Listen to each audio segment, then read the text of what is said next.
ሰላም ጤና ይስጥልኝ። ዶክተር ኤርሚያስ እባላለሁ። የነርቭ ሕክምና ስፔሻሊስት ነኝ። ስለ ጤና ሰሞኖች ስለ ህመም አብዝተን እያወራን ነው። የአብዛኛው ችግር ስለሆነ ነው። በዋነኝነት ደግሞ የወገብ ህመም እያየን ነበረ እና ከዚህ በፊት ከጀመርኳቸው ቪዲዮዎች እንቀጥላለን ማለት ነው። ስለዚህ ብዙ ማያሳስበን ለክፉ ማይሰጠውን ይሄ የመጀመሪያው አይነት የወገብ ህመም የምንለው ነው እያወራን ያለነው። ህክምናዎቹን ባለፉት ጥቂት ቪዲዮዎች የተወሰኑ ህክምናዎችን አየን። አሁን ደግሞ የተቀሩትን ህክምናዎች በዚህ ቪዲዮ እናያለን። ስለዚህ መጀመሪያው ማስተማር ወይ ፔን ኒውሮሳይንስ ኤዱኬሽን ብለናል። ሳይኮሎጂካል ኢንተርቬንሽን ብለን ደግሞ ለብቻው አንድ ሁለት ቪዲዮ ሰርተናል። አሁን ደግሞ መድኃኒት ነው የሚዋጥ ማለት ነው። በኪኒን የሚሰጡ መድኃኒቶች አሉ።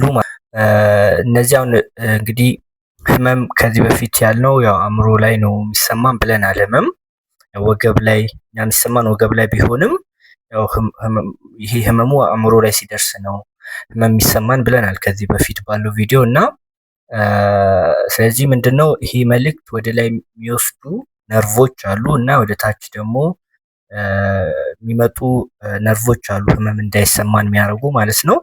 ስለዚህ እነዚህ ሁለት መድኃኒቶች አሉ ማለት ነው እዚህ ላይ የሚሰሩ። አንደኛው ወደ ላይ እንዳይሄድ የሚያደርጉ መድኃኒቶች አሉ የምንሰጣቸው። ለምሳሌ እንደ ይሄ ነን ስቴሮይዳል አንቲ ኢንፍላማቶሪ ድራግስ የምንላቸው ያው ብዙም ባንጠቀማቸውም ኦፖይድስ እንደዚህ የሚባሉት ወደ ላይ እንዳይሄድ ያደርጋሉ። ወደ ታች እንዳይሄድ ደግሞ የሚያደርጉ የህመም መልእክቱ ወደ ታች እንዳይሄድ የሚያደርጉ ደግሞ መድኃኒቶች አሉ በዚህ ሳይድ። አንታይኤፒሌፕቲክ ድራግ የምንላቸው እንደ ፕሪጋባሊን፣ ካርባፔንቲን፣ አንታይዲፕሬሳንት ሜዲኬሽኖች አሉ ደግሞ ይሄ ትራይሳይክሊክ አንታይዲፕሬሳንት እንላቸዋለን አሚትሪፕቲልን ጨምሮ ማለት ነው። ስለዚህ እነዚህ ወደ ታች ህመም መልእክቱን እዚሁ የሚያስቀሩ ናቸው። ጥናታቸው ብዙም አይደለም። እንዲሁም አዲስ አሁን በደብሊውኤችኦ ጋይድላይን ላይ በወጣው መሰረት ከመድኃኒት ውጭ ባሉት ህክምናዎች ቢደረግ ነው የተሻለ ለመጀመሪያው አይነት ህመም። ግን ያው ብዙ ጊዜ ስናይ ግን እናዛለን ለብዙ ታካሚ። ስለዚህ በተለይ በዚህ ሳይድ ያሉትን ማዘዝ ምንችል ይሆናል። ሌላው ደግሞ የፊዚካል ኢንተርቬንሽን የምንለው ነው። በውስጡ ብዙ ነገሮች አሉት። ስለዚህ በዋነኝነት አሁን የእንቅስቃሴ ህክምና አለ። ይሄ በባለሙያ የሚሰጥ ነው። ፊዚዮቴራፒስት የሚባል ባለሙያ አለ። በሱ በራሱ ተልእኮ የሚሰራ አይነት ህክምና አይነት ነው። ጥሩ ጥናት ያለው ነው። ከዛ በተጨማሪ ደግሞ መርፌዎችም አሉ፣ ኒድል የሚወጉ ማሳጅ። እነዚህ ይሄ በፊዚካል ኢንተርቬንሽን ስር የሚከተቱ ህክምናዎች ናቸው። ሌሎችም ተጨማሪ አሉ። ያው ራሱን የቻለ ሰፊ ርዕስ ነው። ግን አንደኛው ህክምና ፓርት ይሄ ነው የሚሆነው ማለት ነው። ከዛ በተጨማሪ ደግሞ ጥሩ ጥናት እንደውም ያለው ምንድነው ይሄ መልቲ ኮምፖነንት ኢንተርቬንሽን የምንለው አለ። ሁሉንም አንድ ላይ አለ። ስለዚህ ስናክም የሆነ አንድ በአንድ ሳይሆን ዝም ብለን መድኃኒት ብቻ ሰተን ወይ መላክ ሳይሆን ሁሉንም እስከዛሬ ያወራናቸውን አንድ ላይ መተግበር። የመጀመሪያው ማስተማር የምንለው አለ። በትክክለኛው መንገድ ህመሙ ለምን መጣ የሚለውን በትክክል መንገር የመጀመሪያው ፓርት።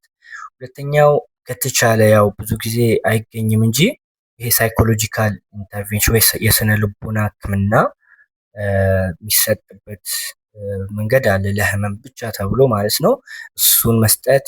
ሶስተኛ ደግሞ ይሄ ፊዚካል ኢንተርቬንሽን ያልኳቸው ማለት ነው። የፊዚዮቴራፒ እንቅስቃሴ ህክምና፣ ማሳጅ እንደዚህ እና አራተኛ መድኃኒቶች ማለት ነው። አንድ ላይ መቀላቀል የተሻለ ውጤት ያመጣል ተብሎ ነው የሚታሰበው።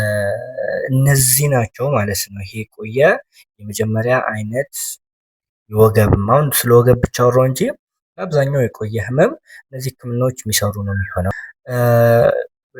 ቀዶ ህክምናስ ምንድን ነው እዚህ ጋር ጥቅሙ ለሚለው ደግሞ ከዚህ በፊት እንዳወራ ነው ቀዶ ህክምና የሆነ መነሻው የምናውቀው ከሆነ ነው። አሁን ከዚህ በኋላ ላሉት ከበድ ላሉ የወገብ ህመም ችግሮች አወራለሁ። አሁን የሆነ መነሻውን የምናውቀው ከሆነ ያ ህመም የሚነሳበትን ከሆነ ይሄ ቀዶ ህክምና ጥቅም ሊኖረው ይችላል።